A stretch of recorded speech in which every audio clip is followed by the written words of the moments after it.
7 years. What kind of a man did you know him as? Well, he's a nice man, just like anybody else. The only difference I'd say in the man, he seems to be a little high.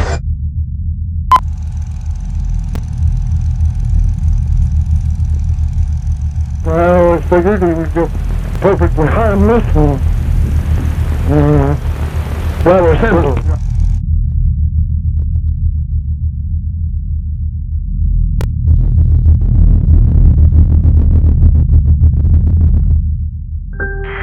November 16th, 1957, in Plainfield, Wisconsin. The town was quiet and bare, as it usually was. One of the deputies of the time was heading down to see his mother, Bernice Warren, at her shop. It was to discover a horrific crime scene as blood coated the floor behind the cash register's desk. Bernice was missing, but a trail of blood led out the back door.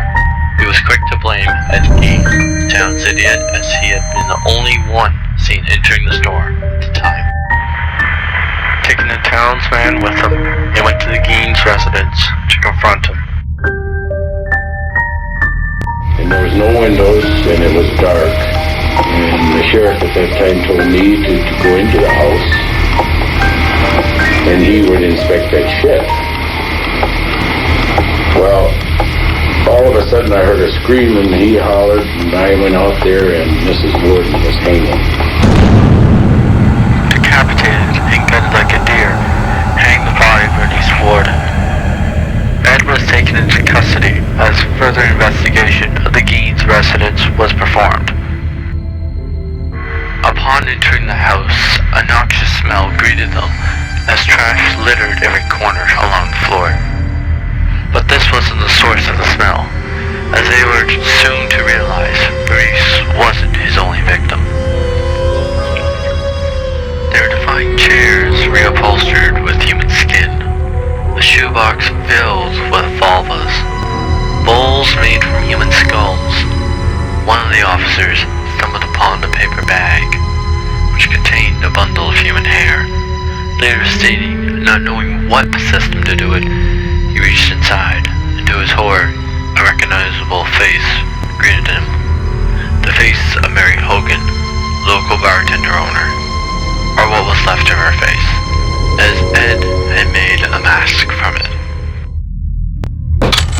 Not talking or complying during the interrogation, it wasn't until they confronted him with Bernice Warden's corpse did Ed Gein begin to talk, only requesting in return for a slice of apple pie with cheddar cheese on top. He then only confessed to killing of 2 people, Bernice Warden and Mary Hogan, stating the other estimated 40 corpses were dug up from local cemeteries shortly after reading them in the obituaries. Doctors who were to see if he was fit to stand trial said he had suffered from schizophrenia, also prone to hallucinations and delusional thinking. Said as well he had thought he was an instrument of God that had the power to raise the dead. They said his actions were led on by his mother, as it was his way of bringing her back, as she had died from a stroke, leaving him to defend on his own a year before Ed broke away from insanity. During the trial, Ed clutched the hand of his attorney, as the judge deemed Gein legally insane and unfit to stand trial. He was sent to the Central State Hospital for the criminally insane. While he lived at the hospital, he was told to be a well-spoken gentleman during the daytime, while at night he would rant about females and all the things he would do to them.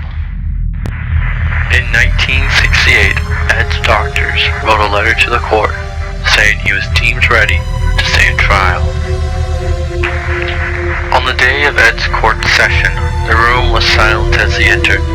He bowed to the audience before sitting down, and after 9 days in court, Ed Gein, now 62, was found guilty of his crimes and was sent back to the Central State to live out the rest of his life.